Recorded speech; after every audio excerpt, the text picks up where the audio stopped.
Hey, how's it going? This is Legendary Beats here.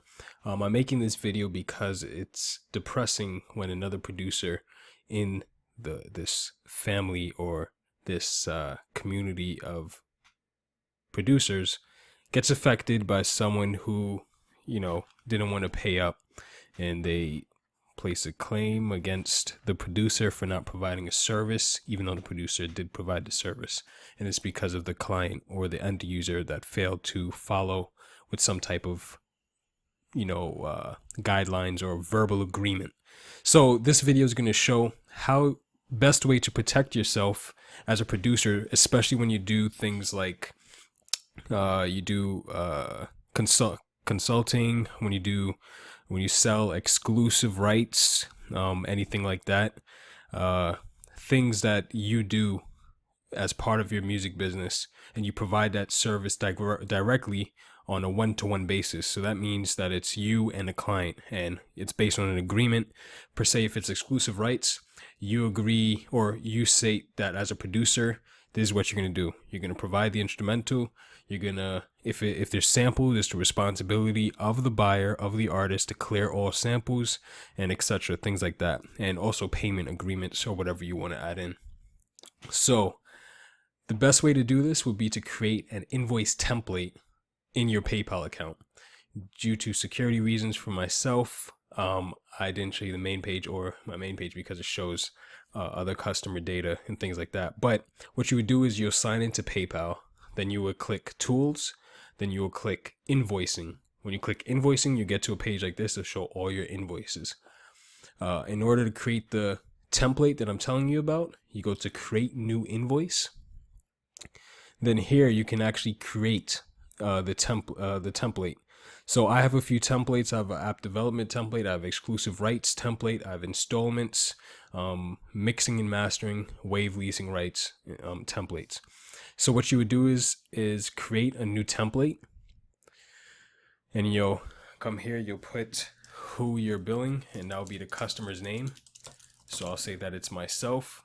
Here you can say, here you could probably leave empty until you actually use the template, and then you would add in the actual content. But let's say beat name,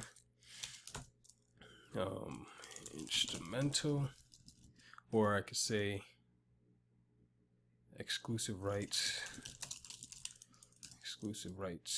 and then what I like to put to make the invoice look a bit more professional, I'll say wave, trackouts,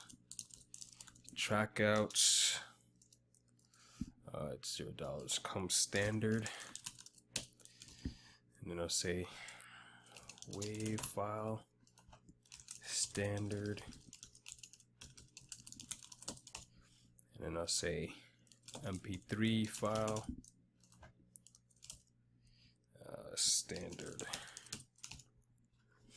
And then here you'll put your price for whatever it is, it's 200 or whatever. And I do it this way because it shows what they're actually getting. You get the exclusive rights for the beat, and then it looks like you're throwing in trackouts, wave file, mp3. Well, but that's all part of the package, but it's just a breakdown. Then you go into here and you say what your actual terms and conditions are. So for producers, it's best if you write out what the basics are. So say that the user can only sell up to 5,000 copies, or if it's on exclusive rights, they could sell unlimited amounts. But if they, in order for copyright reasons, that they don't have the copyright to the actual beat, you still have the copy, or whatever it may be, whatever deal you want to make with that artist. Now, the reason why this is important is because once you save the template and you use this template and you send this to the end user, and they actually open up that invoice, once they hit pay, they are agreeing to these terms and conditions. This means that now when there's a dispute made from the client, the end user, to you, now you can tell PayPal, hey, in my terms and conditions on the invoice that the person clicked pay on, it has all these details. So I'll show you an example that I have. So let's say I'll cancel that. Cancel. Okay, I'm gonna create invoice, see if that works. And then I'll go to exclusive rights. So here it's like my exclusive rights template. It has my basic rights here. So or terms and conditions. It says by completing this transaction, you agree to our exclusive rights, terms, and conditions that there are no refunds or returns. With exclusive rights, you are granted the following: sell an unlimited amount of copies of your finished work, use either high quality MP3 file, WAV file, and trackouts, place prod by Legendary Beats on or within the title of all tracks created using this beat. The above information is in more detail in the contract you will receive after payment. If you do have any questions concerning the contract or instrumental, please email sales@legendarybeatsonline.com within 10 days of purchase. So, the reason why this is here, it looks more professional, and it also protects you as the producer. This also works with artists, or it works with any other business that you're doing. I just wanted to put this video out there because a lot of producers are getting hurt and losing disputes when they should actually be winning disputes, because it's a digital service. Once you give someone an instrumental, or once you provide a service, mixing and mastering, once the end user receives that mixing and mastering, there's no way of them returning the instrumental or the mixing and mastered track and say, no, I don't want this anymore. So you have to get paid for that work. That's just how it works.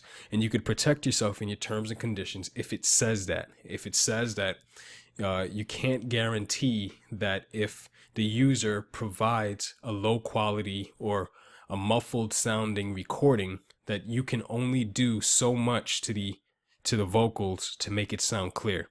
So you should say, in the best ability of your machine, whatever you're using, per se your studio or your setup, to the best performance of the setup or whatever you have, you could only provide so much, granted that the material that was provided to you is so and so and so. I just want to put this out there. Again, this is Legendary Beats, legendarybeatsonline.com. This video is primarily for the SoundGen producers as well as other producers on Facebook, but if you have any questions, be sure to ask wherever you see this video. It could be in the comments, because mostly I would have been the one who posted this, or it may have been shared by someone else. So you can contact me at legendarybeats@gmail.com if you have any questions. And if you were a victim of a dispute case with another artist or whatever it may be, you could share your experience so that other producers could, try to protect themselves to not have to experience that. All right, and that's it. Wish you all the best. Remember to be you, be legendary. I'm out.